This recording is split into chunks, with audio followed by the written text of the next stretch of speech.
Chers amis de Vue du droit et d'Antigone, bonjour. Merci d'être avec nous pour ce premier numéro de l'émission Cas de conscience qui inaugure ce partenariat entre nos deux médias, donc celui de Régis, Vue du droit, qui se décline à travers différentes entités sur Internet, YouTube, son site, et puis la revue Antigone qui a publié cet été son deuxième numéro. Alors nous sommes particulièrement heureux pour ce numéro 1, pour ce numéro inaugural, de recevoir Henri Guénaud, ancien commissaire au plan, plume de Nicolas Sarkozy. Présence d'Henri Guénaud qui fait sens dans le cadre de ce premier numéro, pour deux raisons, je dirais, que je vais essayer d'évoquer très rapidement. La première, c'est que l'émission Cas de conscience n'a pas pour objet d'imposer une ligne éditoriale, mais plutôt de faire advenir un climat, d'occasionner des dialogues qui, nous semble-t-il, font trop défaut dans l'état actuel du paysage médiatique. Alors, évidemment, avec Régis et puis Henri Guénaud, tous les trois, nous formons, je le souligne avec humour, mais une forme de réplique miniature du CNR, puisque nous avons le grand serviteur de l'État, héritier de la tradition gaulliste, nous avons un avocat communiste, et puis nous avons, alors c'est difficile de se définir soi-même, mais je dirais un enseignant chrétien intérieurement déchiré entre un profond attachement à la dimension profondément subversive du message chrétien et en même temps la conviction aiguë que nous devons tous œuvrer à un déjà-là qui rende notre société vivable. Alors ça, je le dis sur le ton de l'humour, et il y a une autre raison peut-être plus sérieuse, c'est le fait que cette notion de cas de conscience est directement, que nous avons choisi comme emblème de cette émission, est directement issue de cette réflexion qui court tout au long de l'entretien que vous m'avez accordé dans Antigone et qui réfléchit justement sur l'articulation entre cas de conscience et bonne conscience qui, pour vous et pour moi, tous deux lecteurs de René Girard, est constitutive finalement d'une grille tragique. Alors avec Régis, nous avons choisi aujourd'hui, il y aurait eu énormément d'angles pour rentrer dans cette opposition cas de conscience, bonne conscience. Avec Régis, nous avons choisi de dérouler le fil de ce que vous appelez le juridisme, c'est-à-dire la pathologie de l'état de droit.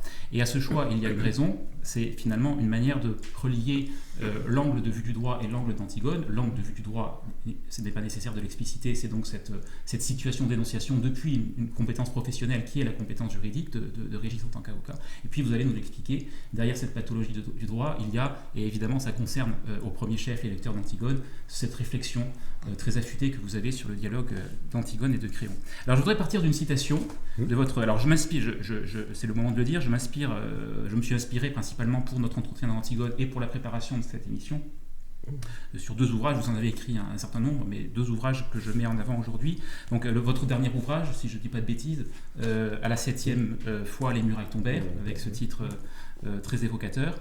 Et puis un autre ouvrage que j'ai découvert dans le cadre de notre rencontre et qui est vraiment un ouvrage que je recommande, Camus au Panthéon, discours imaginaire, et c'est là où j'ai pris conscience à quel point votre référence à René Girard était le résultat d'une authentique lecture et pas simplement la citation de quelqu'un qui est commode de convoquer à chaque fois qu'on s'inquiète de la violence qui croît dans nos sociétés contemporaines. Alors je pars de cette citation, je vous demanderai ensuite de développer un petit peu ce qu'il y a derrière cette citation dans votre esprit, et puis Régis pourra amener sa couleur dans le débat. Donc vous dites, page 35, donc vous partez d'un dialogue de Hector et de Busiris dans La guerre de Troie n'aura pas lieu, et vous dites le juridisme, cette pathologie du droit qui fait de ce dernier un système de pensée et d'institutions refermé sur lui-même, sans aucun aller-retour avec ce qui lui est extérieur, se suffisant à lui-même, ne trouvant sa légitimité qu'en lui-même, ayant sa vérité à lui, n'ayant de compte à rendre intellectuellement et moralement qu'à lui-même, selon les principes établis par lui, qui placent le juge au-dessus des conséquences de ses jugements. Alors comment ce diagnostic que vous faites donc de la pathologie de l'état de droit s'articule dans votre esprit avec le dialogue d'Antigone et de Créon qui fonde votre approche tragique de l'actualité la plus brûlante? Alors l'état de droit n'a pas toujours été pathologique. L'état de droit est, comme beaucoup de mots que nous employons tous les jours, le mot s'est dénaturé progressivement, en tout cas dans les dernières décennies. On pourrait faire remonter aussi les prémices de cette dérive à l'entre-deux-guerres et à l'espèce d'illusion que le droit, et en particulier le droit international, allait résoudre tous les problèmes, nous éviter toutes les guerres et extirper au fond la violence des hommes. Alors De Gaulle a cette remarque très juste dans le fil de l'épée à propos du droit international qui va résoudre tous les problèmes. Il dit, mais où a-t-on vu que l'homme avait changé ? pour expliquer que cette illusion entre en conflit avec une réalité profonde qui est celle de la nature humaine et de la violence qu'elle recèle. Alors, il faut remonter à deux sujets que j'ai abordés d'ailleurs dans le livre. Le premier, vous faisiez référence au dialogue dans la guerre de Troie n'aura pas lieu entre Hector et Busiris. Alors Busiris, c'est un juriste, en particulier un juriste international, qui se promène dans toutes les cités antiques, enfin dans la pièce, pour vendre sa science et trouver des solutions juridiques à tous les problèmes. Et les Troyens lui demandent de trouver une solution dans le droit international pour éviter la guerre et montrer que surtout Troie n'est pas coupable Et Busiris il dit bon, non, le droit international montre que Troie est coupable, je ne peux pas démontrer le contraire, je ne sais pas le faire. Et Hector lui dit si, tu peux le faire d'ailleurs. Le rapport au réel des juristes est encore plus complexe que celui des poètes. Je ne connais pas un juriste qui ne trouve pas un moyen d'inventer une vérité. Et donc on a un exemple, alors ça s'explique par le fait que Giraudoux, qui est diplomate et qui écrit cette pièce à un moment où précisément le droit international, l'illusion du droit international est en train de masquer la montée des périls. Et cette autre phrase dans la pièce où il discute avec Ulysse, et Ulysse il t'en veut toujours la paix, et Ulysse finit par lui dire mais nous allons nous battre, l'univers le sait, voilà, parce que tout y concourt. Donc, au fond, c'est pas la peine d'argumenter, de discuter. Voilà, donc, et la deuxième, peut-être plus profonde, c'est que le droit, c'est le contraire le droit et le procès, c'est le contraire de la tragédie. Parce que le droit, le procès, c'est qui, avec l'accord de toutes les parties, nous sort du cycle de la vengeance, du cycle de la violence. C'est la fin de l'Orestie d'Échille, dans le cercle infernal des crimes et des vengeances chez les Atrides. On arrive au dernier stade où Oreste doit venger la mort de son père. C'est la loi de l'homme, la loi divine aussi, qui s'appuie sur les vieilles divinités antiques que sont les Érinies. Et Athéna vient arrêter ce cycle éternel de la vengeance, où le fils va être obligé de tuer sa mère, en créant le tribunal de l'Aréopage,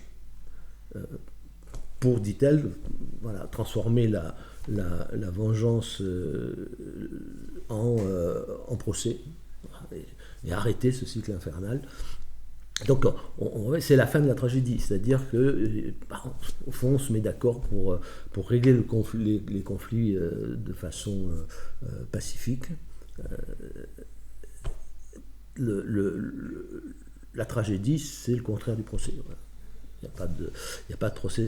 D'ailleurs, ça devrait nous conduire, à condition de lire Échille, de nous conduire à la réflexion suivante, c'est que la justice, l'institution judiciaire n'existe au fond que pour ça, principalement pour ça, arrêter le cercle de la vengeance, c'est-à-dire sortir d'une situation dans laquelle chacun est amené à se faire justice lui-même.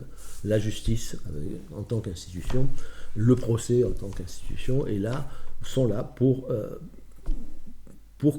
essayer de dissuader le plus possible les gens de se faire justice eux-mêmes.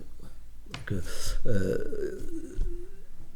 c'est quelque chose qu'on a complètement oublié. La justice aujourd'hui, l'institution judiciaire, elle a oublié cette raison d'être pour la remplacer par des considérations d'ordre moral, pour la remplacer par la subjectivité du juge, qui conduit aujourd'hui très souvent à plutôt inciter les gens à se faire justice eux-mêmes, parce que précisément elle ne s'occupe plus de cette question. Enfin, elle n'est plus préoccupée par cette question. Quand les juges rendent un jugement, ils ne se préoccupent plus de savoir si ça va dissuader les gens de se faire justice eux-mêmes.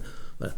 Et on voit bien que le danger qui monte dans nos sociétés, c'est bien celui-ci, c'est-à-dire la tentation de plus en plus grande de beaucoup de gens à un jour finir par se faire justice eux-mêmes, parce que la justice ne leur rend pas justice. Oui.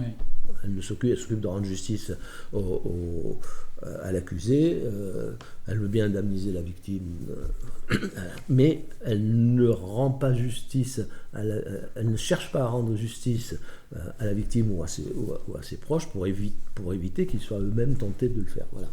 Alors Régis, donc vous qui êtes avocat et qui avez récemment pris position sur un certain nombre d'affaires judiciaires qui défrayent l'actualité, comment est-ce que vous pourriez restituer de l'intérieur, de votre point de vue de juriste et d'avocat, cette pathologie de l'état de droit?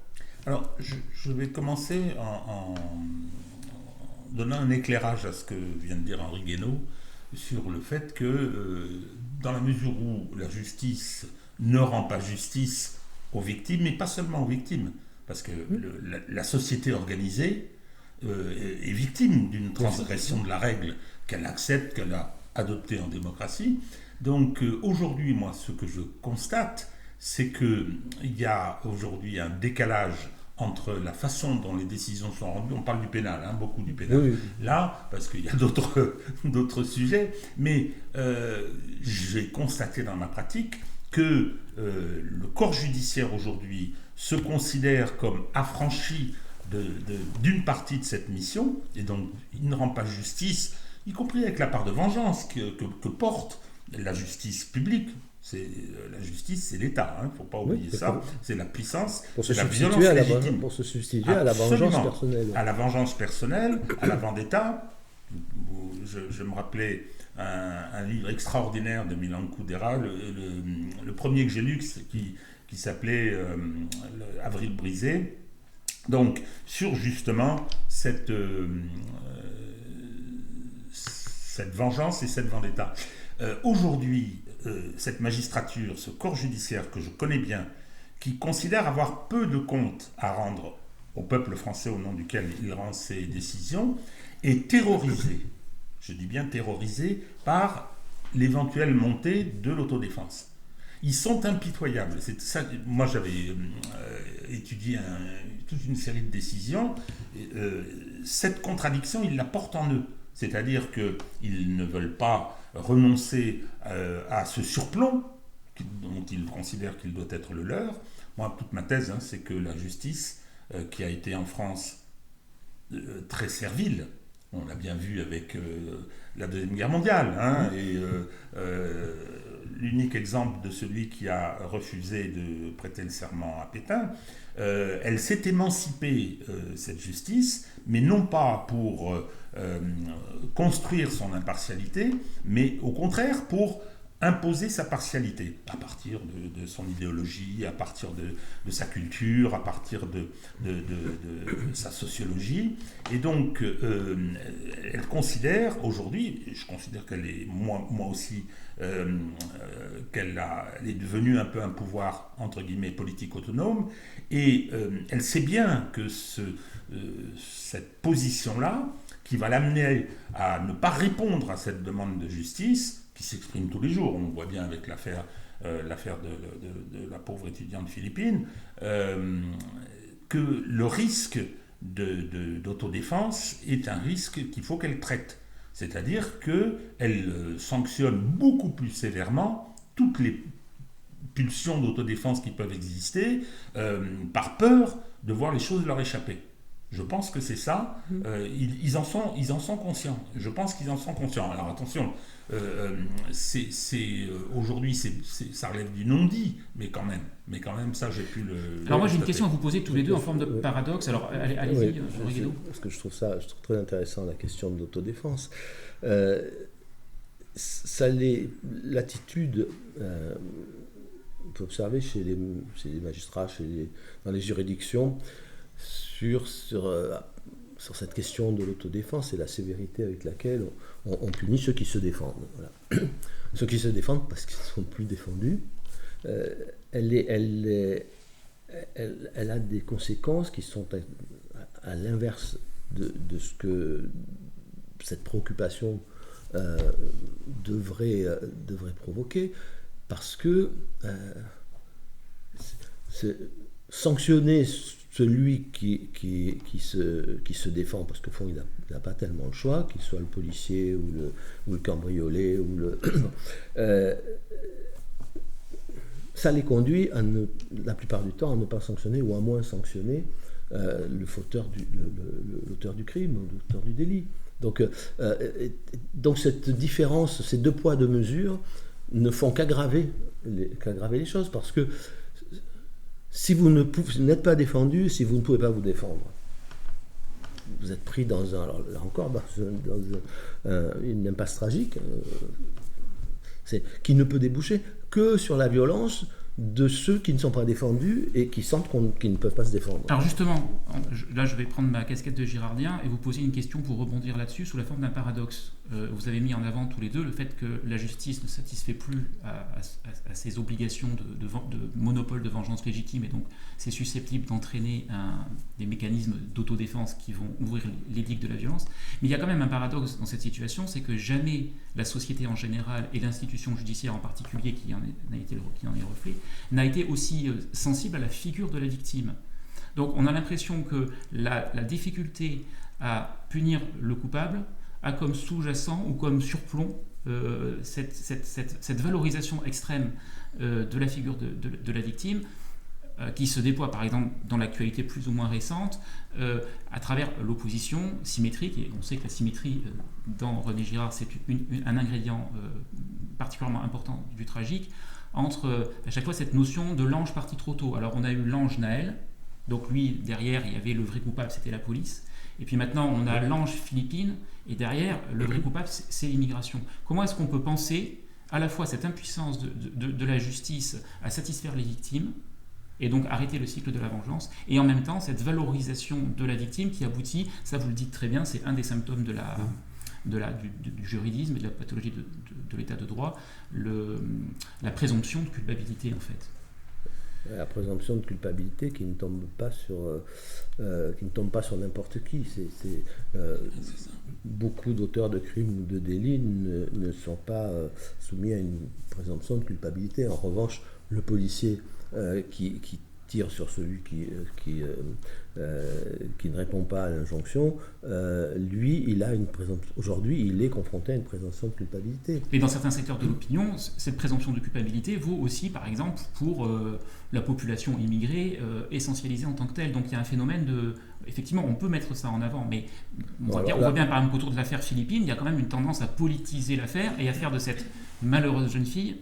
on ne peut évidemment que partager la douleur et le deuil de la famille, mais la façon, si vous voulez, dont la victimisation est présentée par la droite et l'extrême droite comme un vecteur de repolitisation est quand même le symétrique de la façon dont une certaine gauche radicale va faire du policier la figure ultime du coupable par essence et par définition. Je voudrais dire que cette idée de la survalorisation de la victime, incontestablement, je veux dire aujourd'hui, ce qui vous définit, je caricature complètement, ce qui vous définit, c'est non pas le fait d'être un citoyen, c'est le fait d'être une victime, enfin, avec la valorisation sociale que ça implique dans une société du spectacle, mais un monde de communication. Le problème, c'est que ce ne sont pas n'importe quelle victime. C'est ça la difficulté, c'est-à-dire que le jeune Naël, qui était un délinquant, qui était quelqu'un qui était en train de mettre en danger ses contemporains, a été immédiatement présentée comme la victime, l'agneau sacrifié, alors même que, et je reviens sans polémique sur la tragédie récente de la petite Philippine, c'est très difficile de lui donner ce statut. Les vidéos où on voit des étudiants venir arracher les affiches montrent bien cette difficulté. Il y a une hiérarchie dans les Mais est-ce que c'est pas ça qui définit précisément notre société occidentale en crise, que cette concurrence victimaire que chacun a tendance à interpréter à partir de son propre prisme? Vous voyez ce que je veux dire? Est-ce qu'il ne faut pas qu'on arrive à... Est-ce que le tragique, précisément, ça ne consiste pas à ressaisir cette situation dans sa symétrie et ne pas considérer à chaque fois que l'une est à prendre plus au sérieux que l'autre? Mais ça me touche parce que Philippine, ça aurait pu être une sœur, une cousine, et qu'en fait, on se sent en insécurité totale. Enfin, moi, c'était à un quart d'heure de chez moi. Aujourd'hui, j'ai extrêmement peur de sortir. Mes parents sont hyper inquiets, on est tous hyper inquiets parce qu'en plus, moi étant blonde aux yeux bleus, forcément, les gens issus de l'immigration sont encore plus en regard sur nous. On est un bout de chair en fait. On n'est plus les regards dans la rue, les insultes qu'on se prend au quotidien. Et en fait, ça suffit. Enfin, à un moment donné, stop. Enfin, c'est trop et on est chez nous, on est en France et ça n'a pas lieu d'être. Donc voilà. Ça, vous le vivez au quotidien, vraiment? Au quotidien. Moi, j'ai extrêmement peur de sortir. Moi, j'ai vraiment peur. Je sors plus seule en fait. Le soir, je rentre pas seule. Je suis dans le 16e pourtant, un quartier qui craint pas. Au début, j'étais grave émue. Enfin, ça m'a grave touchée parce que je me suis dit. Enfin, en même temps, c'est touchant et en même temps, c'est triste parce que il faut qu'il y ait un événement comme ça pour qu'on se rassemble en fait. Franchement, c'est désolant, mais en même temps, ça donne de la force de se dire que on se rassemble, on est là tous ensemble pour le même combat quelque part. Les gens se sont de plus en plus concernés et veulent faire entendre leur voix, des voix qu'on n'écoute pas assez, qu'on n'écoute jamais même. Et aujourd'hui, ils crient, on les entend et j'espère que ça va aller beaucoup plus loin avec des réelles peines, un vrai procès, avec une vraie justice. Si, mais on a un problème qui concerne l'évolution de la société tout entière et puis on a un problème qui concerne l'évolution du droit et de ceux qui l'écrivent et de ceux qui le rendent, de ceux qui rendent la justice, qui disent le droit. Et ce sont deux choses différentes. Que notre société soit en train de se radicaliser, de choisir, de devenir une société où chacun choisit son bouc émissaire en pensant que le sien que le sien est coupable et celui des autres n'est pas coupable. Ça, c'est une donnée générale. Mais ce qui est inquiétant dans ce contexte, c'est, pour moi, l'attitude ou la dérive des institutions judiciaires et du statut du droit, de la loi dans nos sociétés. Alors, c'est pas propre à la France, hein, avec des modalités différentes, on le retrouve dans tous les pays occidentaux. Ça accompagne cette idéologie de plus en plus dominante de la dépolitisation de la société, de l'économie, parce que il n'y a plus de tragique quand il n'y a que du droit, et il n'y a plus de politique non plus. Parce que au fond, la politique, c'est la contrepartie du tragique. C'est ce qui ne peut pas se résoudre. Ça concerne tout ce qui ne peut pas se résoudre par l'application de règles automatiques ou de normes juridiques. Qui ne peut pas se résoudre par simplement l'application de la loi et le procès. C'est-à-dire qu'à un moment donné, il y a des choix à faire qui sont des choix subjectifs et des choix de conscience. Et la politique, c'est la première activité humaine, la première fonction humaine à être confrontée au tragique, c'est-à-dire à cette situation dans laquelle il n'y a pas de bonne solution évidente, qui est le contraire de l'affrontement du bien et du mal, qui est le contraire du manichéisme. Et ce qui me frappe, c'est que dans la dérive générale qui nous conduit, qui nous ramène à la grande lutte exclusive du bien contre le mal, l'institution judiciaire et notre conception du droit et de l'état de droit est une pièce centrale. Voilà. Moi, je crois qu'effectivement, il y a plusieurs victimes. Hein, mais si on laissons tomber la droite, la gauche, et regardons ce qu'est la victime, le statut de la victime pour l'institution judiciaire, pour ceux qui rendent la justice, parce que c'est ça qui est important. Après, qu'un parti politique trouve que telle ou telle victime vaut la peine d'être pleurée et telle autre pas du tout, c'est un autre sujet. Là où ça devient très grave, c'est lorsque l'institution qui est chargée de rendre la justice, rendre la justice, c'est pas dire le bien, c'est d'appliquer les règles toujours dans l'esprit d'empêcher, de casser, de briser le cercle de la vengeance. À partir du moment où cette institution-là dérive, les choses deviennent beaucoup plus graves. Vous savez, moi, au fond, ça ne m'intéresse pas beaucoup de savoir, enfin de juger les discours des LFI, la police tue, la police est violente, donc, ils font leur politique à chacun. Mais quand c'est le juge qui rend des décisions qui s'imposent à ceux qui les subissent, avec des pouvoirs qui sont exorbitants, là ça devient un sujet. Et c'est pas seulement le produit d'une idéologie judiciaire aujourd'hui, en tout cas au sens d'une conception de l'homme, d'une conception de la morale, non, c'est au sens d'une conception du droit. C'est-à-dire qu'il y a des gens, et en particulier dans l'institution judiciaire, mais pas que, qui considèrent que le droit est au-dessus de tout. Vous ne pouvez pas ouvrir un débat sur la justice quand vous dites la justice est indépendante. Alors oui, tout le monde est d'accord, la justice est indépendante, c'est-à-dire que le juge doit rendre en toute indépendance, apprécier ses décisions, apprécier les circonstances. Ça ne veut pas dire que le juge fait ce qu'il veut. Ça ne veut pas dire que le juge doit avoir de compte à rendre absolument à personne, qui peut juger en fonction de ses a priori idéologiques, de ses a priori moraux, intellectuels, affectifs. Non, ça n'est pas pensable, parce que ça veut dire que il n'a besoin d'aucun principe de légitimité pour exercer un pouvoir qui est un pouvoir exorbitant. Voilà. Et ça nous donne, j'ai toujours trouvé ça assez révélateur, la devise de la Commission de Venise, qui est un organisme qui est censé réfléchir aux questions de droit dans l'orbite de l'Union européenne, dont la devise est la démocratie par le droit. Ce qui veut dire que le principe de légitimité, c'est le droit, c'est l'état de droit qui s'auto-justifie, s'auto-légitime, sans avoir forcément de compte à rendre à personne, mais vraiment à personne, puisqu'il n'a même pas de compte à rendre à des principes, à des valeurs qui seraient partagées par les autres.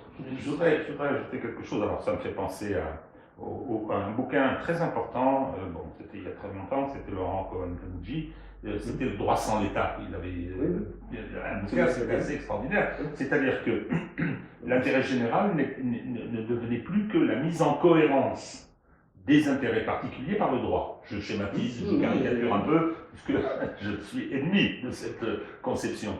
Ce que je veux dire concernant l'indépendance, le mantra est inepte. Bon, ça c'est ma position. L'indépendance n'est que le levier de l'impartialité. Pour moi, c'est le terme impartialité, et donc c'est cette impartialité qui aujourd'hui a été vidée de son contenu, parce que le juge, il intervient pour arbitrer entre des conflits. La faute pénale induit une victime, induit donc l'auteur et la société qui subit un préjudice. D'où d'ailleurs la confiscation de la violence légitime, parce qu'elle est porteuse de la réparation pour la victime, la justice, mais elle est porteuse aussi de la réparation pour la société. C'est très très important ça. Donc, et je dirais qu'en ce qui concerne la victime, on l'évacue d'un revers de main, et je pense que c'est idiot, parce que la nature humaine est là, hein, c'est qu'on ne doit pas évacuer la vengeance. Je vais prendre juste une petite anecdote là-dessus. Je reviens à l'autodéfense, ce bijoutier niçois qui avait été agressé, il avait un revolver là, et il avait tiré, le délinquant avait le dos tourné, et il l'avait tué en lui tirant dans le dos. Il a été jugé en cour d'assises, etc. Il y a eu des polémiques terribles dans la presse, dans les médias, et massivement, les médias mainstream prenaient le parti du délinquant. Donc, et naturellement, dans les couches populaires, ils disaient, ben non, il ne pas être là. Bon, il y avait ce débat un peu désagréable d'ailleurs. Mais le geste de ce bijoutier portait aussi, il était affolé, etc., portait aussi une part de vengeance. On venait de l'agresser, on venait de lui faire peur, il permet les gars. Donc il y avait peut-être ça, il l'a vu partir et il l'a abattu. Bon. Donc le problème, c'est celui de cette nécessaire parcelle de vengeance qui est évacuée et considérée comme totalement illégitime par les magistrats. J'ai le privilège de l'âge, je les pratique depuis 52 ans, donc je les connais bien, y compris les récents. Donc, je crois que ils se pensent, alors ils vont se servir du droit, bien évidemment, mais ils se pensent investis d'une mission qui va au-delà de l'arbitrage dans des conflits, au-delà de la régulation de la société qui est leur mission. Ils pensent qu'ils ont une mission politique qui va au-delà. Voilà. Donc c'est le moment de passer à la deuxième partie de notre émission. Le juridisme ne concerne pas seulement l'institution judiciaire, il contamine tous les aspects de la vie sociale, et en particulier le champ institutionnel. Et là, je repars d'une citation du livre d'Henri Guénaud, à la page 37. Donc vous donnez l'exemple de l'extension indéfinie du domaine de compétence du Conseil constitutionnel à travers le préambule de la Constitution, tout ça finissant par détruire la politique comme expression de la volonté humaine. Et vous dites qu'en allant jusqu'au bout du juridisme, en faisant la démocratie par le droit et non plus le droit par la démocratie, ça rejoint ce que vous disiez Régis à l'instant, on détruit la démocratie, le juridisme fait table rase de la démocratie. Alors, je pensais que c'était l'occasion peut-être d'apporter un éclairage peut-être un peu décalé sur l'imbroglio politicien qui caractérise la vie politique de notre pays depuis que le président Macron a eu la géniale intuition de dissoudre l'Assemblée nationale. On pourrait rentrer effectivement dans la description outrée ou farcesque de tous les rebondissements qui sont issus de cette décision. Est-ce qu'on ne pourrait pas dire que la situation politique, la situation de blocage des institutions, telle qu'elle se déploie aujourd'hui sous nos yeux effarés, la vérité de ce blocage n'est pas en fait dans cette manière dont le juridisme a vidé le politique de sa substance, et finalement toutes ces péripéties ne feraient qu'illustrer en définitive le fait que le pouvoir n'est plus entre les mains de ceux qui s'accaparent les signes extérieurs de son prestige. Oui, mais ceux qui sont normalement une société démocratique, mais toute société a besoin de politique. Il n'existe pas de société sans politique, c'est-à-dire sans que puisse s'exercer cette volonté humaine dans l'histoire. Politique, ça pour le meilleur ou pour le pire. À la fin des fins, le pouvoir est l'expression, doit être l'expression d'une volonté humaine. Le juridisme masque cette volonté humaine. On applique le droit, l'état de droit nous dicte ce qu'il y a à faire. Le politique n'a même pas le droit d'y toucher, n'a même pas le droit de changer ou d'adapter l'état du droit. C'est parce que l'état de droit devient une idéologie en soi. Quelles que soient les options idéologiques du juge, sa première idéologie, c'est celle de l'état de droit. Et si vous la contestez, vous contestez la démocratie, vous contestez la liberté, vous contestez les droits fondamentaux, c'est un retour à pour une partie de l'opinion, pour les juges, c'est une régression vers l'autoritarisme et le totalitarisme. Comme toujours, sur Camus, tout ça est une question de limite. C'est-à-dire que forcément, il y a une part de subjectivité dans la décision de justice. Forcément, puisqu'elle est rendue par des hommes, la justice est rendue par des hommes, et qu'il faut bien interpréter un certain nombre de données pour la rendre. Donc, il y a toujours une part de subjectivité. Le problème est jusqu'où et la situation dans laquelle nous nous trouvons est une situation dans laquelle on a déjà enfoncé, dans cette expression, toutes les digues. C'est-à-dire c'est la part de subjectivité dans la décision de justice, elle est devenue beaucoup trop importante, et vous ne pouvez, et la signification qu'on donne à l'indépendance de la justice devient en fait invivable pour la société, parce qu'elle est poussée, poussée sans limite. C'est toujours la même histoire. On a besoin d'une philosophie des limites. Et dès que vous n'avez plus de limites dans les institutions ou dans les têtes, surtout, bien vous allez vous courir au désastre. Hein, c'est Camus, c'est le début du Caligula de Camus. Hein, vous vous souvenez, le conseiller vient voir l'empereur qui pleure sa sœur qui vient de mourir. Il dit César, c'est quelque chose de très important. Moi, je suis en train de pleurer, je vais me perdre ma sœur, c'est pas possible, on revient plus tard. Hein. Non, mais César, c'est très, très important. Non, je peux pas. Mais César, c'est la chose la plus importante au monde. Alors, l'empereur s'autorise, il dit bon, tu veux me parler du trésor? Oui, César, on a besoin d'argent. Oui, César. Allez-y, j'ai une idée. On va demander à tous les citoyens de l'Empire d'établir un testament en faveur de l'État. Puis comme on a besoin d'argent régulièrement, chaque année, on en exécutera un certain nombre. Un conseiller un peu effaré. Je résume, hein, mais il a... mais César, mais il m'a bien dit que le trésor, c'est la chose la plus importante au monde. Donc, si c'est la chose la plus importante au monde, c'est plus important que la vie humaine. Et il rajoute une phrase que là aussi je synthétise, il dit, mais vous allez voir, maintenant nous allons vivre selon la logique. Vous allez souffrir.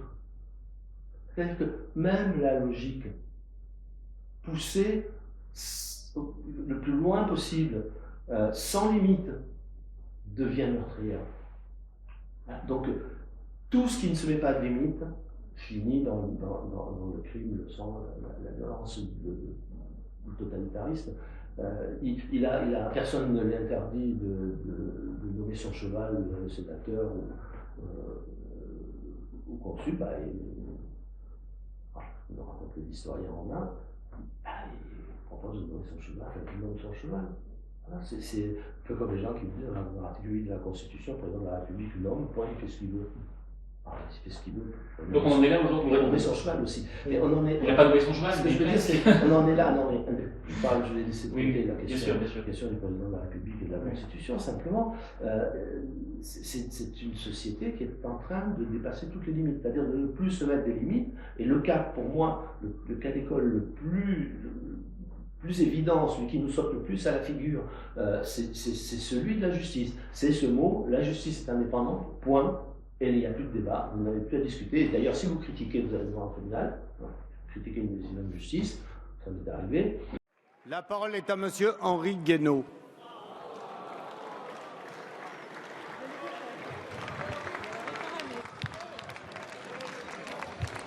Ma question s'adresse à madame le garde des Sceaux.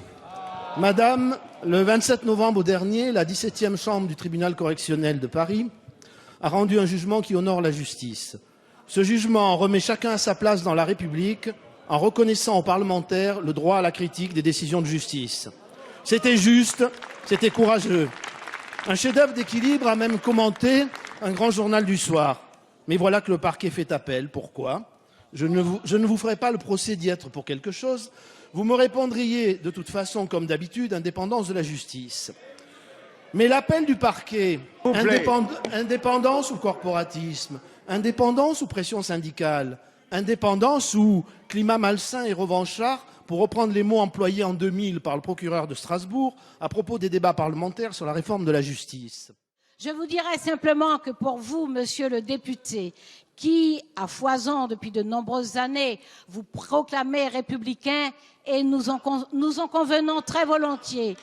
Votre conception de la République et du républicanisme est très liée d'ailleurs à la Ve République. Je me demande si de cette Ve République, vous avez retenu davantage les manies d'intrusion que le respect de la séparation des pouvoirs. Merci, madame la garde des je veux dire, c'est vous voilà. Et ce sont des juges eux-mêmes qui vont juger si ce que vous avez dit est acceptable pour les juges. C'est extraordinaire quand on y pense. Et pourtant, c'est devenu quelque chose de totalement accepté. Et ce ne sont pas les juges qui ont arraché le pouvoir, pas tout seuls, c'est qu'on leur a abandonné. C'est que le législateur, autant que le gouvernant, a laissé faire. Voilà, et il a participé, le politique a participé à la dépossession du politique, à la stérilisation du pouvoir politique. Voilà, dans le vide du pouvoir, il y a toujours un pouvoir qui s'impose.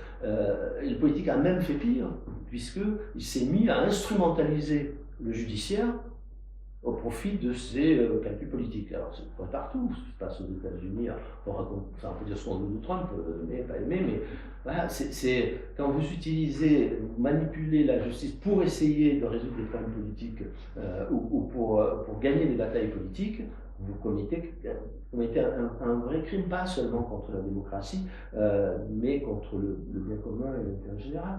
Régis ?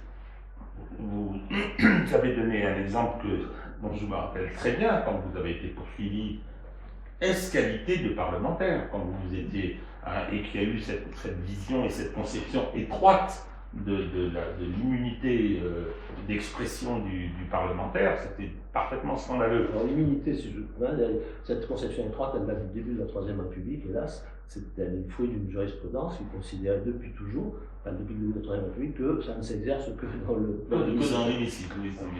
Oui, enfin, je veux dire, la jurisprudence, ça se change. C'est une source du droit importante, mais ça se change. Moi, je pense que c'est un projet. Je me rappelle d'un bouquin dont je ne me rappelle plus le nom de l'auteur, qui était remarquable, qui s'appelait « La démocratie sans le démos », 2010, disant, voilà, on va faire fonctionner la démocratie par le droit, c'était une vision européiste, et donc on n'aura plus besoin du démos, on n'aura plus besoin du peuple. Moi je pense que ce que vous décrivez, c'est un projet, c'est un changement de souveraineté, c'est un changement de souverain. Je me rappelle d'un livre de Varesquiel sur Juger la reine qui était très intéressant, où décrivait la salle d'audience qui était dans l'actuel palais de justice de Paris. Je ne parle pas de celui qui a été mis là loin. Et il disait que tout avait été organisé visuellement pour notifier le changement de souverain. Bien. Donc, c'est le souverain, on lui a coupé la tête et on a dit que le souverain désormais c'était le peuple.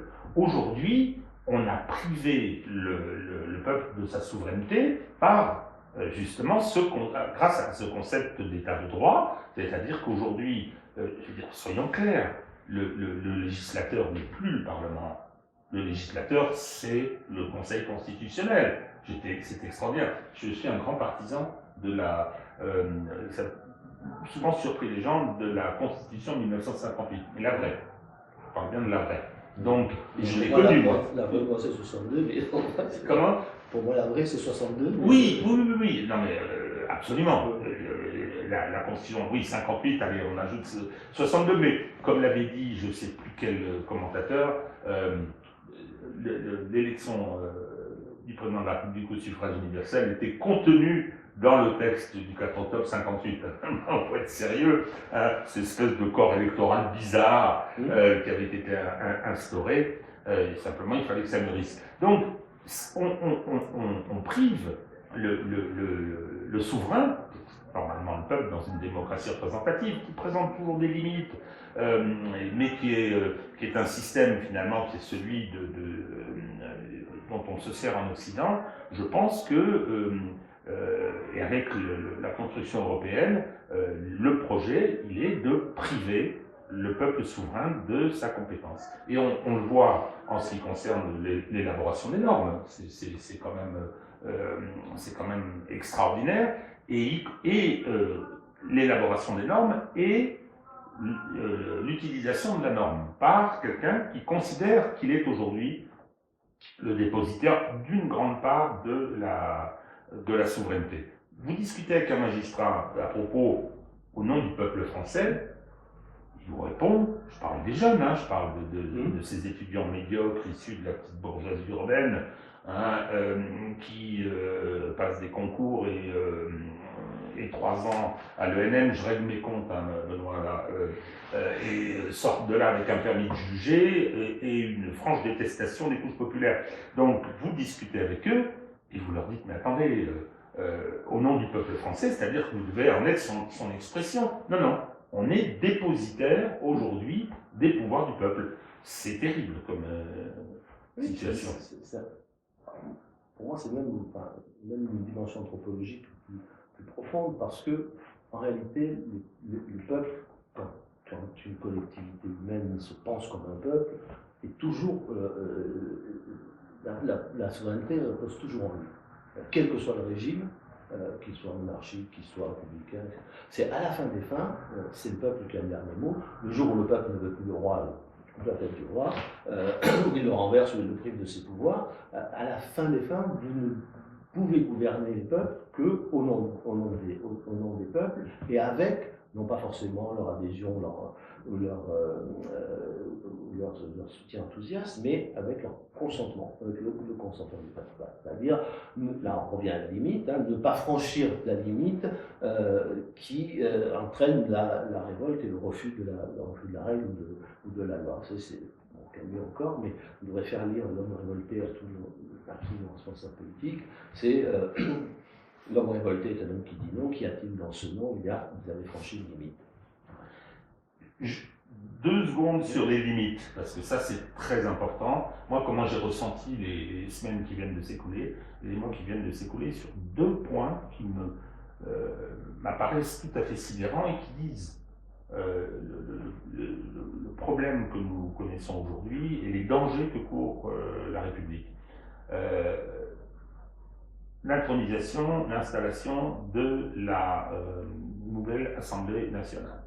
Il y a des règles concernant les institutions internes qui sont écrites, qui sont respectées normalement, et là, avec la proportionnelle, le premier parti de France, qui est le RN, qu'on le veuille ou non, qui a 11 millions de voix, le premier groupe se voit écarté du tout, à l'encontre de pratiques biséculaires, je dirais. Personne n'a rien dit, ah oui, mais c'est normal, ils sont fascistes, ils sont nazis, ils mangent les petits-enfants. Bon, ça c'est le premier point. Le deuxième point, on a eu un gouvernement qui a expédié les affaires courantes. J'ai un souvenir du gouvernement Pompidou expédiant les affaires courantes en 1962. Et puis, au moment des cohabitations, on avait le premier gouvernement qui était installé, la dissolution, je pense à celle de 81 par exemple, et un nouveau gouvernement une fois que l'Assemblée arrive. Expédition des affaires courantes, une fois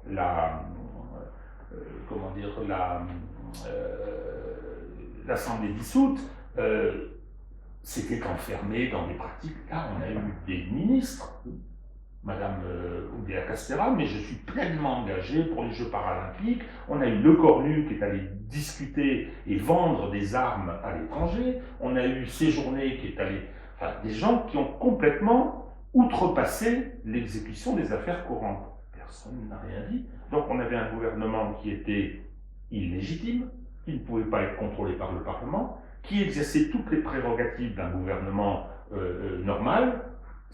Alors, on va me dire, oui, mais ça n'a duré que 3 mois. Moi, ce qui m'a choqué, c'est l'absence totale de réaction. Ils ont été sur tous les plateaux, ils ont été invités. Oui, on viole des règles, on piétine des normes fondamentales. La question de la légitimité d'un gouvernement et sa responsabilité devant un Parlement, c'est tout à fait fondamental. Ouais, non, personne n'a rien dit. C'est sans doute ce qu'on appelle la créativité constitutionnelle qui a abouti au fait qu'on a créé ce statut étrange de ministre démissionnaire, qui est en fait un totem d'inamovibilité en quelque sorte. Et qui est fondamentalement antidémocratique. Voilà. Il ne s'est rien passé de grave peut-être, mais qu'est-ce que c'est que cette acceptation? C'est l'acceptation, moi, qui me... Alors je vous propose qu'on avance pour notre conversation. Vous venez d'introduire tous les deux la notion centrale qui plane au-dessus de notre entretien, qui est la notion de souveraineté. Nous avons parlé donc de la justice, nous venons de parler des institutions. Je vous propose qu'on aborde maintenant le champ de l'international. Et la question de la souveraineté dans le champ international, elle s'exprime à travers notre relation entre les institutions démocratiques nationales et l'entité bruxelloise. Alors, je pars je vous cite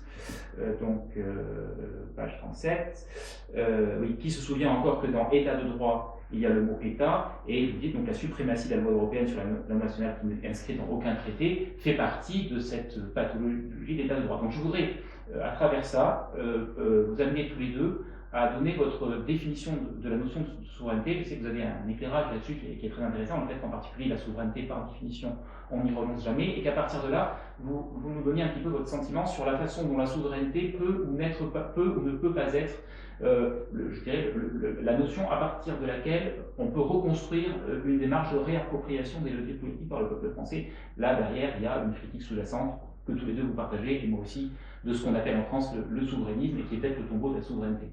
Alors, la souveraineté... oui, ça rebondit sur ce que vous venez de dire, rebondit sur ce qu'on vient d'esquisser. D'abord, qu'est-ce que la souveraineté et où est-elle? Et ça vaut.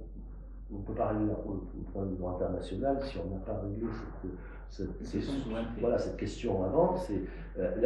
La souveraineté, elle est toujours dans le peuple. À condition que le peuple existe. Hein. Si le peuple se dissout, il peut se diviser. Hein. Une nation peut se couper en morceaux. La souveraineté d'un empire peut disparaître dans la dislocation de l'empire. La souveraineté yougoslave, elle a disparu le jour où chacune des populations de la Yougoslavie a décidé qu'elle est un peuple à part entière. La souveraineté soviétique aussi. La souveraineté soviétique aussi. Alors elle peut se construire, le peuple se construit souvent, à revenir à la violence fondatrice, se construit souvent dans la violence de l'histoire. Hein. Au fond, la souveraineté du peuple américain, elle se construit dans l'indépendance, c'est sûr, mais elle se construit aussi dans la guerre de sécession, qui ramenée à l'échelle de la population française aujourd'hui ferait entre 1,2 et 1,5 million de morts. C'est un immense carnage. Mais elle est toujours dans le peuple. Et je reviens à cette, encore une fois, à la fois à De Gaulle et à Camus, c'est, Malraux dit le gaullisme, c'est la force du nom, même dans l'histoire. Et le nom du 18 juin fait écho à celui de Jeanne d'Arc et à celui d'Antigone. Bon, alors on peut sourire, mais en réalité, il y a quelque chose de très profond qui dépasse d'ailleurs le gaullisme. La souveraineté, c'est le droit ultime pour un peuple de dire non, comme pour une personne. D'ailleurs, il n'y a que deux formes de souveraineté, la souveraineté de l'individu sur lui-même et la souveraineté du peuple. Et on ne peut pas en empiler d'autres, on ne peut pas dire il y a la souveraineté du peuple français, puis au-dessus il y a la souveraineté, ou à côté celle du peuple européen, ou celle de l'humanité. Enfin, voilà, c'est le vieil adage des rois de France, hein, le roi est empereur en son royaume, parce que vous êtes souverain ou vous n'êtes pas. C'est un absolu, la souveraineté, et ça s'exprime dans la capacité à dire non. À la fin des fins, je dis non à ce qui me paraît franchir une limite ou m'asservir d'une façon démesurée. Et Camus d'ailleurs prend même l'exemple de l'esclave. Hein,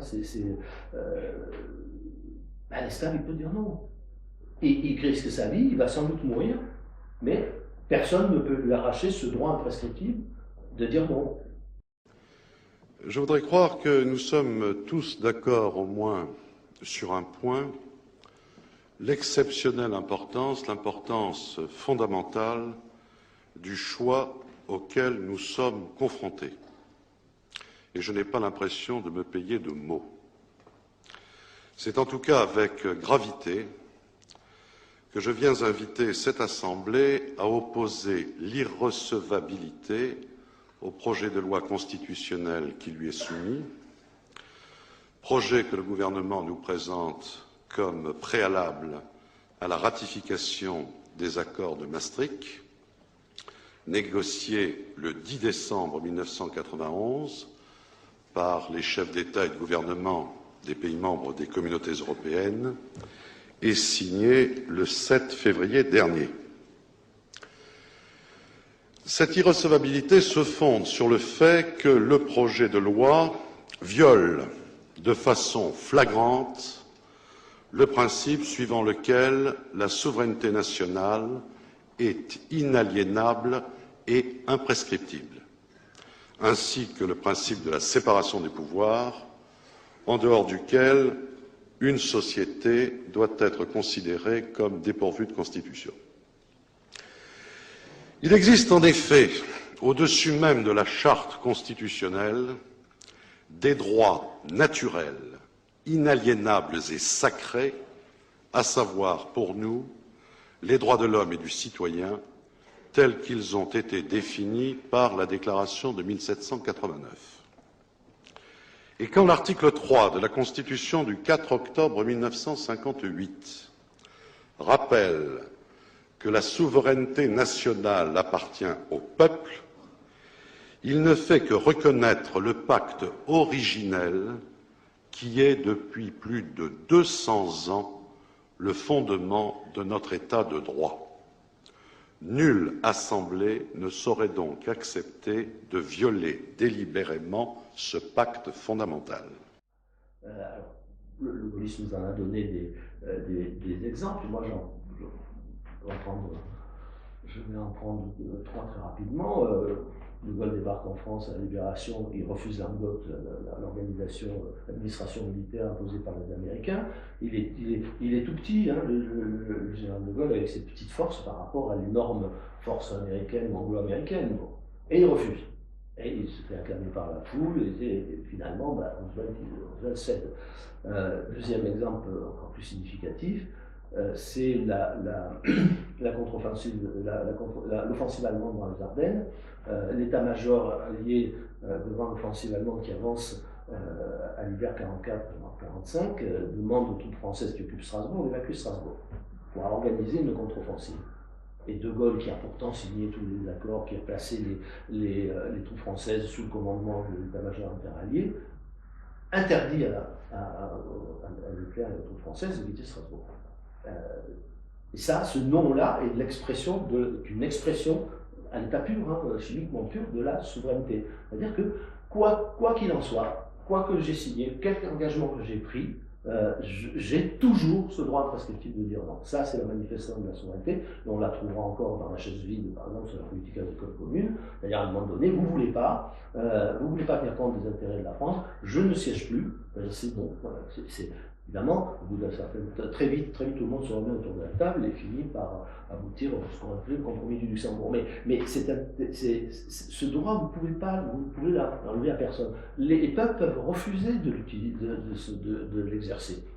Vous pouvez dire, après tout, Vichy, ce sont des gens qui ont refusé d'exercer la souveraineté, renoncer à l'exercer. Vous pouvez très bien se donner les moyens de partir ou de continuer la résistance.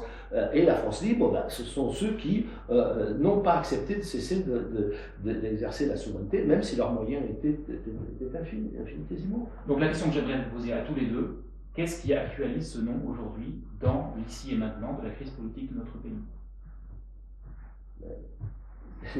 Personne ne dit non.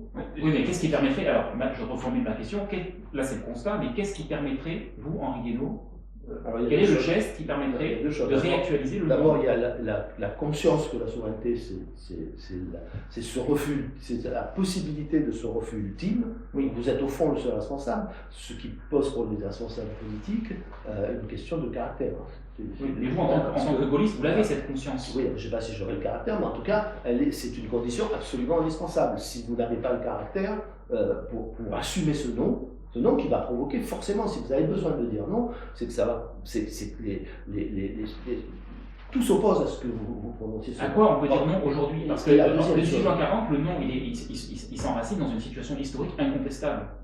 Aujourd'hui, c'est la politique agricole commune, c'est pas une situation historique contestable. Ce nom, il est. Non, mais depuis juin 40, on a une situation politique qui est liée au fait qu'on a une armée d'occupation sur le sol de la France. Donc le nom est très difficile à assumer sur le plan du caractère, ça je suis d'accord avec vous, mais il y a une situation objective. Il commence à avoir le nom, il commence quand il y a des gens qui considèrent qu'on ne peut rien faire d'autre que de signer l'armistice, et puis il y a des gens qui considèrent que... oui, mais aujourd'hui, où est l'armistice aujourd'hui par rapport auquel on peut se positionner et dire non? C'est en fait ça qui manque au souverainisme aujourd'hui. Non, c'est même pas ça qui manque au souverainisme. Le souverainisme a deux défauts à mes yeux. Ouais. Ça, je n'emploie pas ce mot, même si j'ai beaucoup d'amis qui l'emploient, et si je suis très attaché à la souveraineté, mais la souveraineté comme je l'entends, et à son exercice.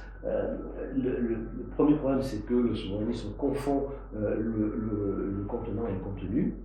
De Gaulle, il ne commence pas ses mémoires de guerre en disant toute ma vie, je me suis fait une certaine idée de la souveraineté de la France.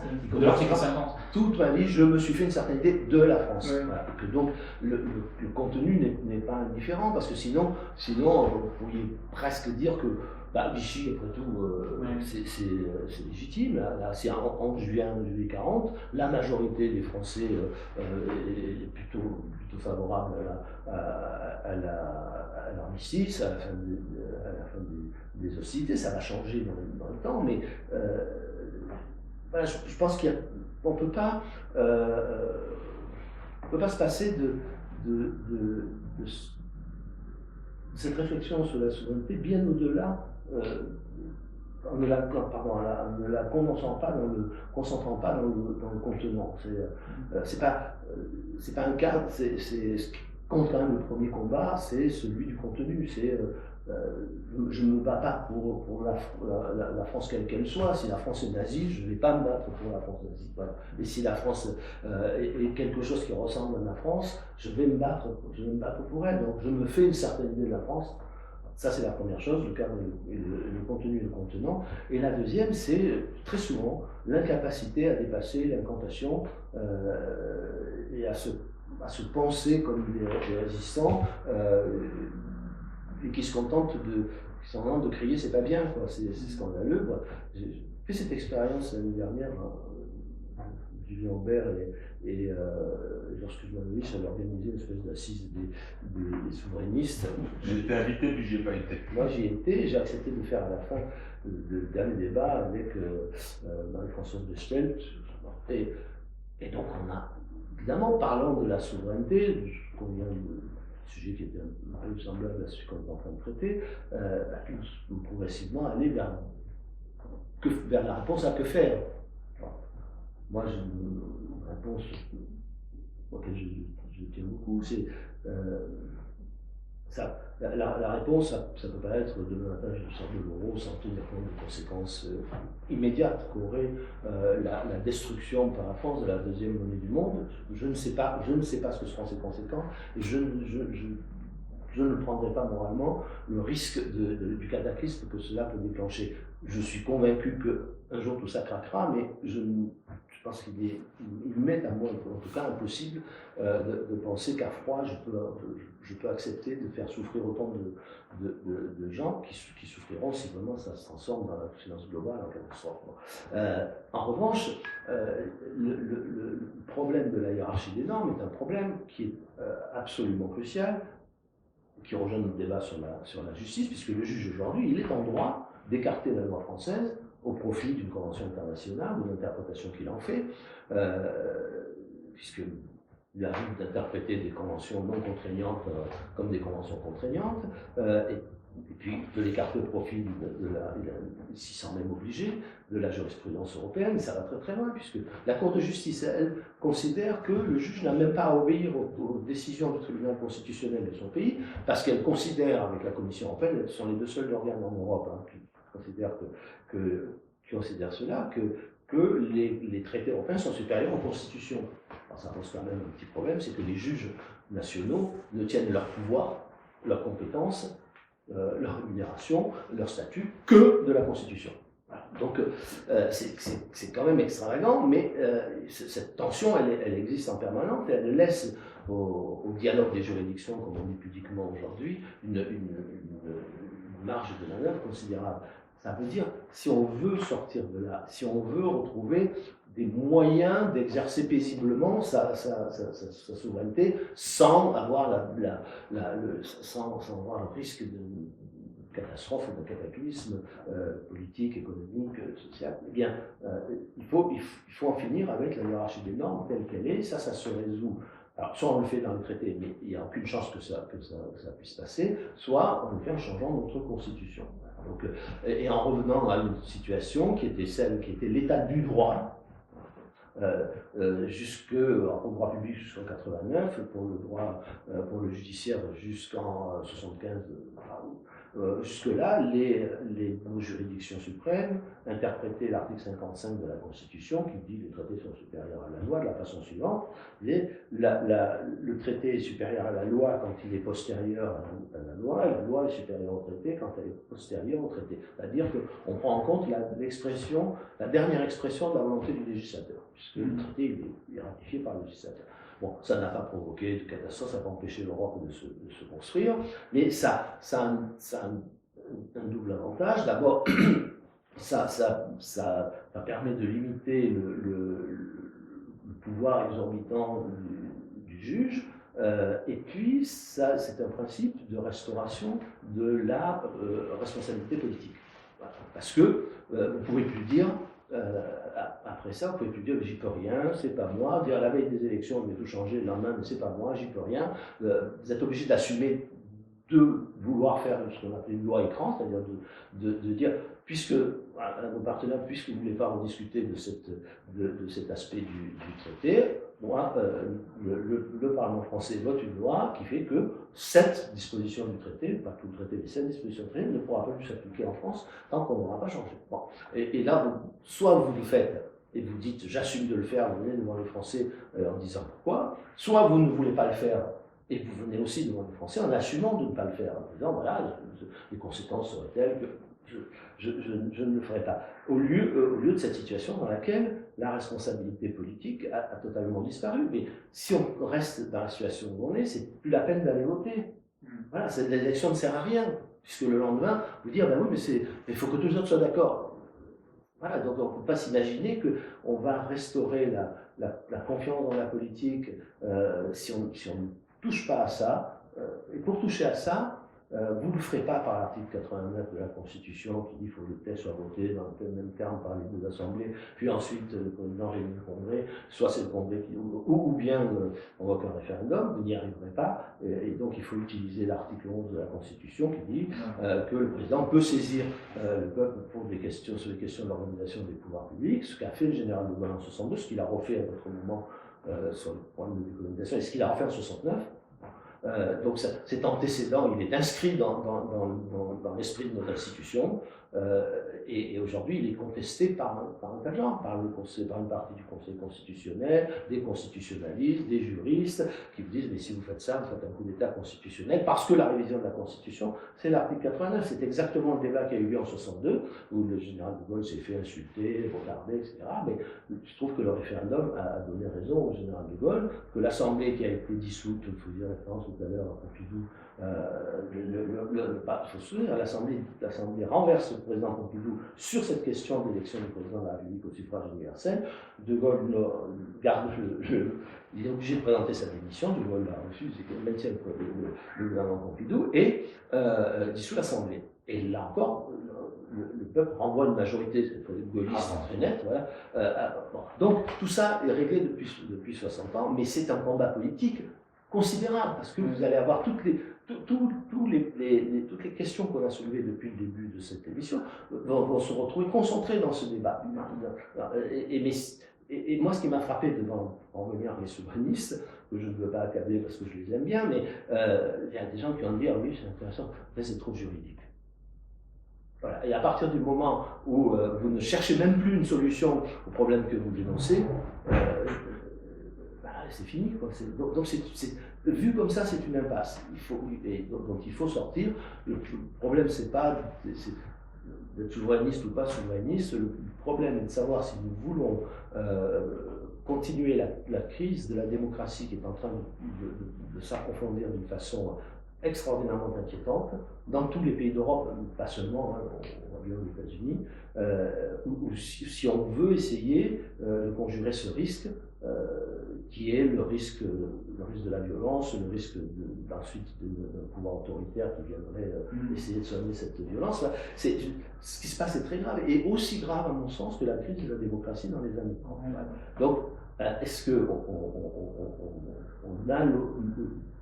accepte l'idée que les solutions sont parfois un peu complexes, techniquement ou juridiquement, et on prend le risque d'en parler, de les proposer, et ensuite le risque politique de les défendre, de les mettre en œuvre, ou pas. Voilà, et je préférais plutôt que de débattre sans arrêt du souverainisme ou de l'anti-souverainisme, qu'on débatte de ce genre de choses, et que s'il n'y a pas un mandat du peuple pour aller dans cette direction, ça ne se fera pas. Voilà. Et si ça ne se fait pas, la crise va continuer de s'approfondir. Et ce n'est pas une crise d'ailleurs que de la démocratie, c'est une crise de la société qui débouche sur une crise de la civilisation à mon avis, très inquiétante, et aussi inquiétante que celle qui a précédé, qui s'est déroulée entre les deux guerres. Alors on parlait de la crise des années 30, nous sommes malheureusement un peu acculés par l'horloge, et je ne voudrais pas que l'émission se termine sans qu'on puisse vous entendre tous les deux sur ce qui va être le point culminant de cette émission, c'est-à-dire la question du droit international, puisque le droit international est atteint de même pathologie, est atteint de cette pathologie du juridisme.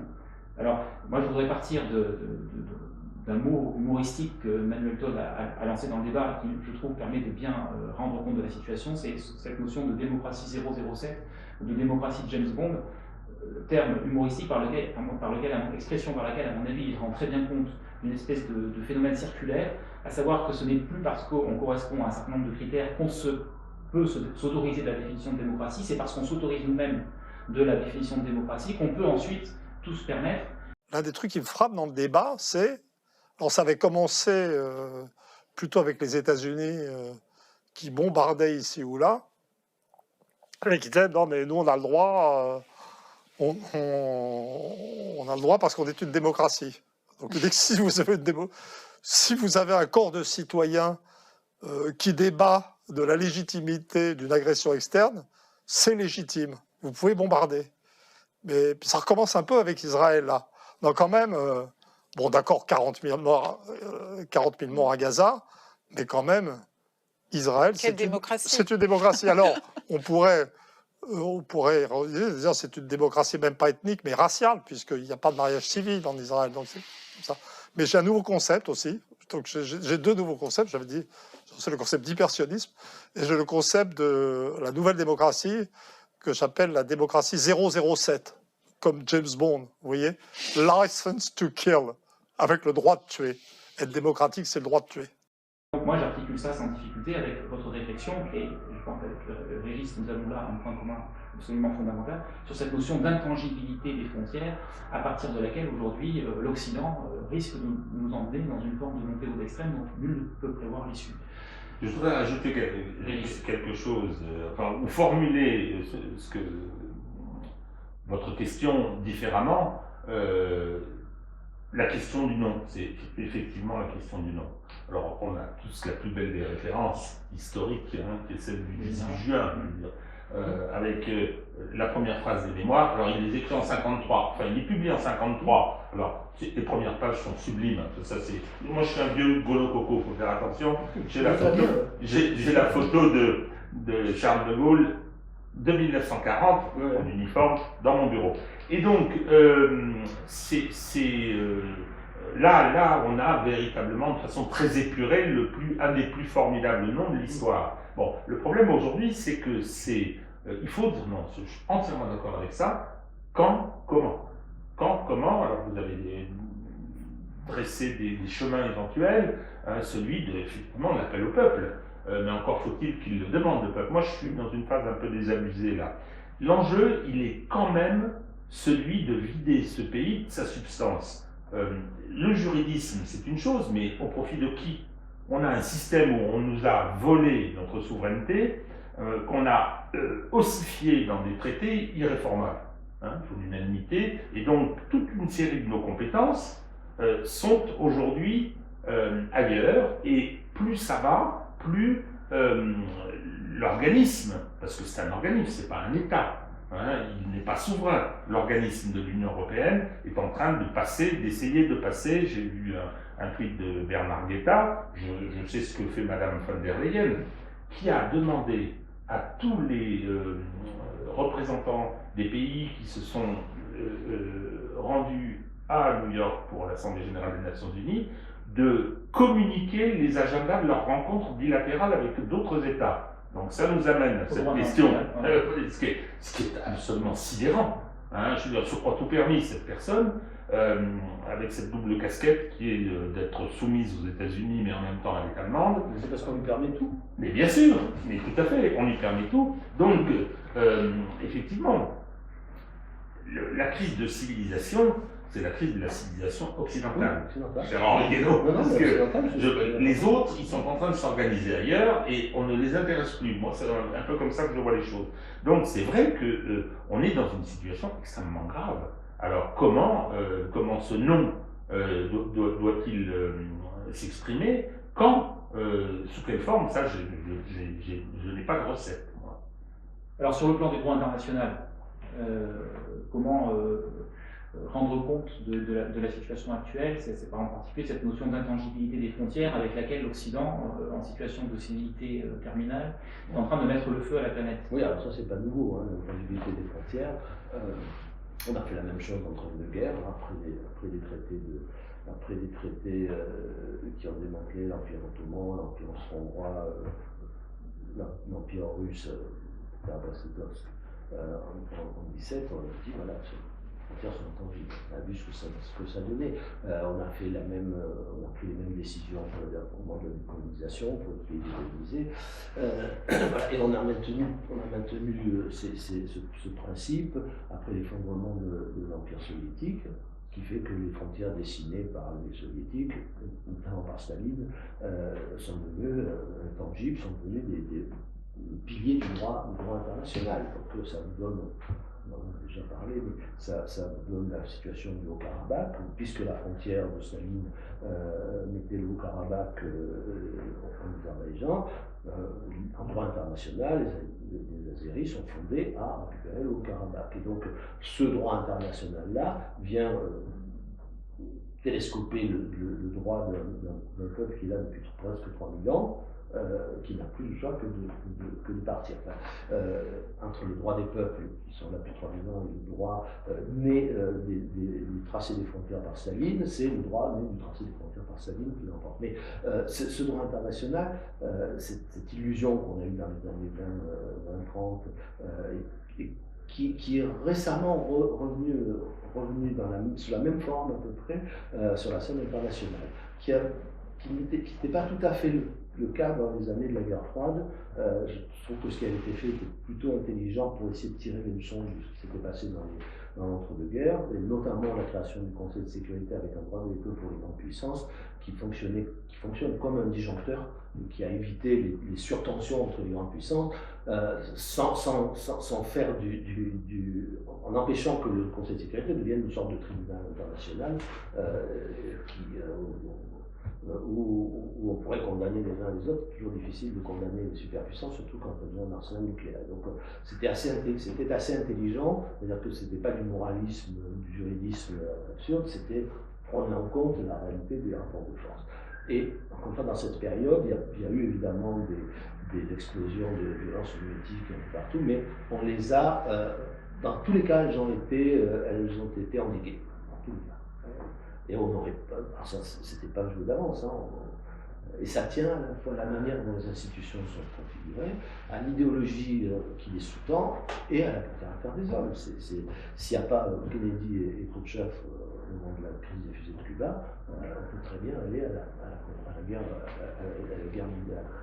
Là, aujourd'hui, ce problème du droit international, c'est que d'abord on oublie que pour que le droit international fonctionne dans le règlement des conflits, c'est vrai dans les sociétés aussi pour le droit. Il faut que toutes les parties finalement soient d'accord. Alors un peu moins pour le droit national, le droit domestique, parce que il y a la violence légitime, le de la violence légitime, et on peut imposer, mais ça va jusqu'à un certain point. Hein. Si la majorité des gens refusent de se soumettre aux lois, même une minorité importante, les lois elles ne s'appliquent pas, et puis la justice elle ne peut pas passer. Bon, a fortiori sur la scène internationale. Si tout le monde est d'accord pour se soumettre à l'arbitrage d'un juge, ça se règle de façon juridique. Si tout le monde n'est pas d'accord, on est obligé de passer à autre chose pour régler les conflits, c'est-à-dire la politique et la diplomatie, qui est un bricolage, qui n'est pas l'application de normes, de règles, en disant vous n'avez pas le droit, c'est pas bien, etc. Non, c'est bien, on va se mettre autour d'une table et on va négocier, on va bricoler si on veut, marchander. C'est peut-être pas glorieux, mais c'est une façon vraiment d'essayer de résoudre le problème. Et je suis frappé par le fait que vous dites oui, mais. Alors, une fois qu'on vous a dit, il y a l'agresseur du méchant et le bon, il y a l'agresseur et l'agressé, après, vous voulez négocier, mais quoi? Quelle est la solution? La solution, dans une négociation, vous avez une chance de la trouver si vous vous mettez autour d'une table, et vous ne savez pas toujours à quoi vous allez aboutir, mais la seule chance d'aboutir à quelque chose, c'est de se mettre autour d'une table. Et si ça ne marche pas, c'est la guerre. Depuis toujours, c'est comme ça. Et là, on est en train de s'enfermer dans la première phase, c'est-à-dire c'est le droit, ce droit que l'Occident a créé, ce droit qui ne respecte que quand ça l'arrange, et qui fait dire au reste du monde 2 poids 2 mesures, et qui rend ce droit illégitime aux yeux d'une partie de la planète. Très bien. Alors, Régis, c'est quelques mots. Je dirais que ça va très très loin. Je disais ce matin, je suis tombé dessus par hasard, un texte de Kissinger sur la course à la Première Guerre mondiale. La catastrophe sans nom dont l'Europe s'est jamais remise. Hein, et puis surtout qu'elle s'est passée en 2 temps. Et c'est là où on voit justement que les erreurs ont été commises, c'est-à-dire que la diplomatie bricolage n'a pas fonctionné. C'est-à-dire qu'il y a eu toutes les erreurs tactiques possibles et imaginables. Quand on pense que l'assassinat de Sarajevo, c'est 1 mois avant le déclenchement. Alors bon, à l'époque, on n'avait pas Internet. Donc pour parler, c'était pas si évident que ça. Personne ne croyait. Au moment de l'assassinat, bien sûr. Il y avait déjà les titres de la presse sont étonnants. Donc, bon, très bien. Et dans la phase actuelle, il y a quand même celui de l'affrontement entre un empire finissant et le reste du monde qui est en train de prendre congé. Moi, je ne pense pas que l'affrontement militaire, les Américains le savent, que s'ils sont dans un affrontement militaire, je ne parle pas du nucléaire, hein, un affrontement militaire avec la Russie sur le terrain nord-central, ils ne peuvent pas le gagner pour différentes raisons. Quant à la Chine, alors là, c'est certainement, je veux dire, 1,3 milliard, ils ont suffisamment de problèmes, je veux dire, militaires pour ce qui les concerne. Donc, c'est gros de danger. Je pense que c'est quand même gros de danger. C'est énormément gros de danger. Et là, ça nous renvoie à la question de la violence réciproque. Hein. C'est-à-dire que la guerre, c'est une montée aux extrêmes. Donc, déjà, la montée vers la guerre est un engrenage, et la guerre elle-même nous plonge dans la montée aux extrêmes de la violence. On ne sait pas, on ne peut pas savoir où ça s'arrêtera, et la plupart du temps, les gouvernants, les dirigeants, les peuples font des choses qu'ils finissent par faire des choses qu'ils avaient pensé ne jamais faire. Jamais Truman n'aurait pensé qu'il allait jeter des bombes atomiques. Jamais au début de la guerre, ni Roosevelt ni Churchill n'auraient pensé bombarder toutes les nuits avec des bombes incendiaires les populations civiles, délibérément, pour casser le moral des Allemands, avec des dizaines, des centaines de milliers de morts brûlés vifs. On ne sait pas, une fois qu'on a mis le doigt dans cet engrenage de la violence, où ça s'arrête. Et il en va de même pour le nucléaire qui maintenant est en toile de fond de ce conflit. C'est que moi je ne crois pas aux menaces de Poutine, je vais utiliser le nucléaire, mais je crois au risque. Le risque, c'est que ça arrive quand même s'il n'a pas l'intention, en réalité l'intention de les utiliser. Personne ne sait où l'engrenage nous conduira, personne ne peut mesurer le risque d'accident, le risque de dérapage, et donc on ne joue pas avec le feu sur ce genre de terrain. Donc là, il y a un danger potentiel considérable, et puis il y a un problème pour l'avenir, c'est jeter soit c'est la destruction de la Russie, c'est une catastrophe mondiale, soit c'est jeter la Russie dans les bras de la Chine, c'est une catastrophe, en tout cas pour l'Europe, pas seulement pour l'Europe, et nous sommes en première ligne, soit on va vers le chaos dans l'Eurasie, je rappelle que nous sommes la pointe extrême de l'Eurasie, donc les enjeux sont formidables. Moi, je suis frappé par le fait que, c'est le paradoxe du calcul infinitésimal, tous les jours il se passe des petites choses qui, mises bout à bout, finissent par faire de bonnes choses. C'est l'enfant qu'on ne voit pas grandir. Ou cette expérience du tétard qui devient grenouille, on voit pas, et même quand on filme, on voit pas le moment où on passe du tétard à la grenouille. Pourtant, il y a bien un moment infinitésimal où on passe de l'un à l'autre. Et là, c'est pareil. Donc, comme on ne le voit pas, on vous explique que il ne se passe rien au fond. Enfin, l'escalade, vous avez vu l'escalade, si vous faites un retour en arrière, vous la voyez, l'escalade. Hein, on a franchi toutes les lignes rouges, il ne s'est rien passé. Oui, mais le jour où la vraie ligne rouge sera franchie, vous ne le saurez qu'après.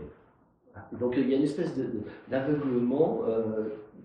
C'est devenu, on a banalisé cette histoire et on continue tranquillement alors avec une inquiétude quand même chez les Américains de ne pas se laisser engager dans un conflit, que le peuple américain ne le veut pas. Le peuple américain ne supportera pas d'envoyer le moindre soldat se battre sur ce théâtre d'opération, et je pense que les peuples européens n'en sont pas là non plus.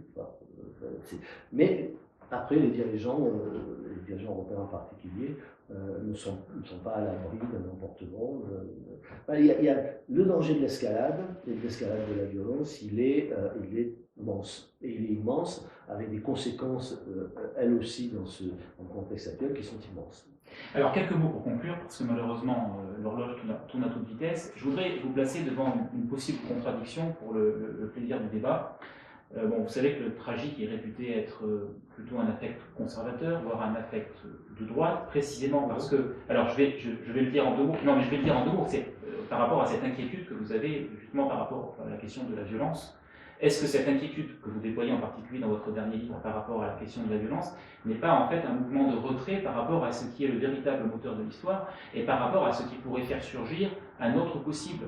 Dans votre ouvrage sur Camus, vous dites donc, vous citez Camus, de l'engagement des résistants, il dira simplement la libération, nous avons fait ce qu'il fallait.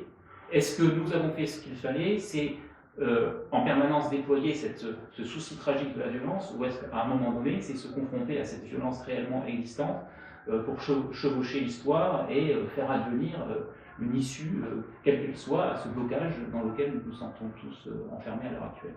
Ce que veut dire Camus à la fin de la guerre, c'est ce que dira René Char aussi, dans leur correspondance, c'est qu'ils ont fait leur devoir face à quelque chose qui était inacceptable. Ils se sont confrontés à la violence. Ils se sont confrontés à la violence, surtout René Char, directement, puisqu'il dirige le maquis, et la violence, il l'a rendu une figure. Je ne vais pas répéter mon passage favori de René Char, mais on peut retrouver dans l'entretien avec vous. Voilà, dans l'entretien, mais lui, il est confronté directement à la violence. Mais après, il exprime le dégoût de ce qui se passe à la libération, puis du retour à la politique ordinaire.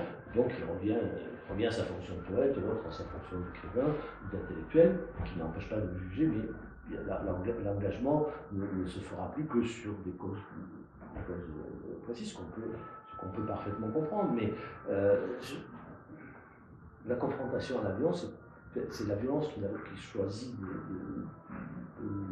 de nous sauter à la figure.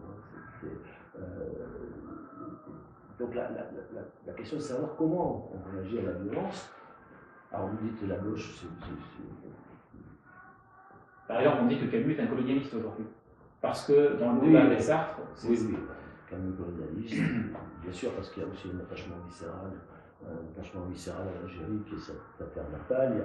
C'est la fameuse histoire ça reprend dans la conférence du Nobel, le pays d'attentat, et sa mère habite à Alger. Donc, c'est largement... Et qui n'est pas colonialiste en 1953, par exemple. Alors, beaucoup de Français... C'est l'anachronisme, ça. Mais en tout cas, il est l'exemple type du déchirement. Il n'est pas colonialiste au sens je vais exploiter les pauvres populations colonisées, c'est pas le sujet.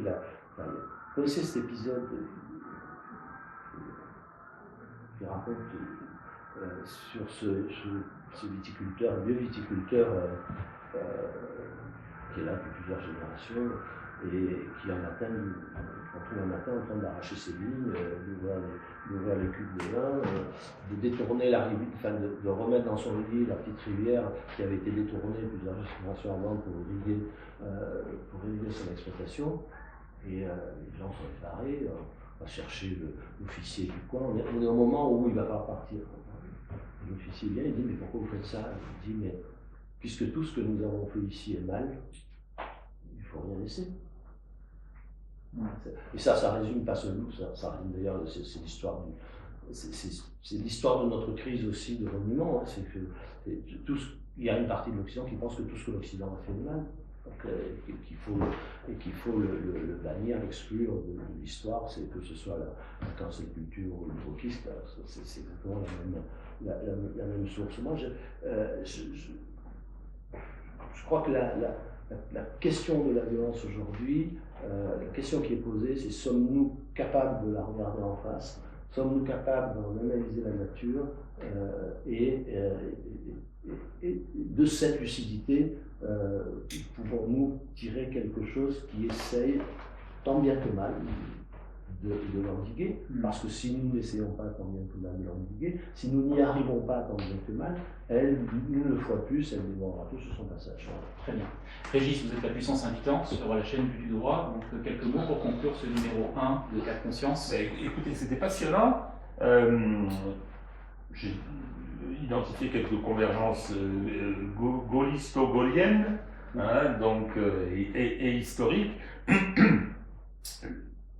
Ce qui nous sépare peut-être un petit peu, c'est le sentiment de cette crise de l'Occident. Je pense que c'est une page de 5 siècles qui se tourne. Et je crois qu'on ne s'en remettra pas. Donc, je suis devenu un peu pessimiste. J'étais un optimiste de l'action. Je suis peut-être un petit peu pessimiste parce que la façon dont aujourd'hui ça se passe, l'acceptation de la séquence qui vient de se produire, politique en France, l'absence de réaction populaire, m'amène à considérer que le non, je vois difficilement les formes qu'il pourrait prendre, ou même s'il pourrait advenir. De Gaulle, le 18 juin 1940, c'est bon, la quintessence du nom. Il y a une citation de Borges, de Georges Borges, alors que c'est un puits à citation, mais que j'aime beaucoup. Je ne sais pas si elle est vraie, mais en tout cas elle s'applique parfaitement à De Gaulle. Et il dit, en fait, le destin d'un homme, aussi long et compliqué soit-il, se résume au jour où il sait définitivement qui il est. Ça, c'est magnifique, parce que c'est De Gaulle, évidemment, mais et De Gaulle parlait du destin en disant ce sont les circonstances et le grand caractère. Donc là, je veux dire, il n'y a pas de... Enfin, ce serait un petit peu désinvolte de dire il n'y a pas de grand caractère, on ne sait jamais comment ils peuvent émerger, et l'histoire de la France libre, c'est bien celle-là. C'est-à-dire que des gens, des gens qui auraient une vie normale, là, se sont révélés à ce moment-là. Donc peut-être qu'il faut que la crise s'aggrave. Moi, je suis très triste pour mon pays. Très triste pour mon pays, parce que j'ai une certaine idée de la France, ou un certain rapport à la France, donc qui fait que c'est un peu charnel, c'est une histoire d'amour, donc la voir dans cet état-là, aujourd'hui, me navre, et pour l'instant, le pessimisme l'emporte un peu sur l'optimisme. Mais l'espérance est une vertu héroïque, et il y a des moments où elle est plus héroïque que d'autres, et c'est bien le problème. Je suis tout à fait d'accord avec vous sur les 5 siècles d'occidentalisation du monde qui sont en train de s'achever, enfin qui s'achèvent, qui sont même achevés, et le problème de l'Occident, c'est de ne pas avoir accepté et reconnu que cette période était achevée. Voilà, c'est pas facile. Oui, enfin, quand on dit c'est la fin de l'histoire, ce qui veut dire que l'histoire n'est plus tragique, c'est ce qui veut dire que maintenant tout le monde est d'accord sur tout, c'est-à-dire sur les idées de l'Occident, et donc tout le monde qu'il n'y aura plus de conflit, il n'y aura plus de... C'est une idée folle, c'est une idée bête, en réalité, mais c'est une bêtise qui coûte très cher. Donc on a nié la multipolarité de ce nouveau monde plus dangereuse, plus instable, mais en la niant, on n'a fait qu'aggraver la situation. Et l'histoire ukrainienne, elle est typique. Hein. On a laissé s'effondrer la fin des empires. Alors, est-ce que c'est la fin définitive? J'en sais rien, mais la fin des empires, c'est toujours un problème très difficile à gérer, et on l'a pas géré. On a préféré Yeltsin à Gorbatchev. On était, au fond, le Parti d'Occident était très content de voir s'effondrer l'Empire russe sans mesurer les conséquences, sans les gérer. Et puis on a, malgré tous les avertissements, on a continué, puis on a étendu l'OTAN progressivement jusqu'aux portes de la Russie. Tout le monde savait que tout ça était très dangereux. Tout le monde savait. Brzezinski l'avait dit, et puis l'autre, comment il s'appelle? Brzezinski, Kennan. Oui, voilà. Mais tous, il y a une liste impressionnante d'experts américains qui expliquent, dont d'ailleurs l'actuel patron de la CIA, qui en 2008 est l'ambassadeur des États-Unis à Moscou, fait une note qui a été depuis publiée à Condoleezza Rice pour expliquer que parce que la question se pose en 2008, si l'Ukraine entre dans l'OTAN, la Russie va prendre un gage en Crimée, et probablement dans l'est de l'Ukraine, en tout cas qu'on va vers un conflit, et que ça n'est pas simplement le point de vue de Poutine, que c'est le point de vue de tous les gens qu'il a rencontrés à Moscou, dans les sphères importantes du pouvoir, et même d'une bonne partie de l'opposition. Bon, donc on savait, si l'Occident ne veut pas voir même ce qu'il sait, alors il ne faut pas s'étonner que la suite soit une suite extraordinairement dangereuse. Merci Régis, merci Henri Guénaud. Continuons donc à réfléchir à ce que nous sommes. Pour ceci, abonnez-vous à la chaîne Vue du Droit, abonnez-vous à la jeune revue Antigone qui a fort besoin de votre soutien. Lisez Henri Guénaud et rendez-vous dans 15 jours pour le prochain numéro de Cas de conscience. Avec plaisir. Merci à tous. Merci.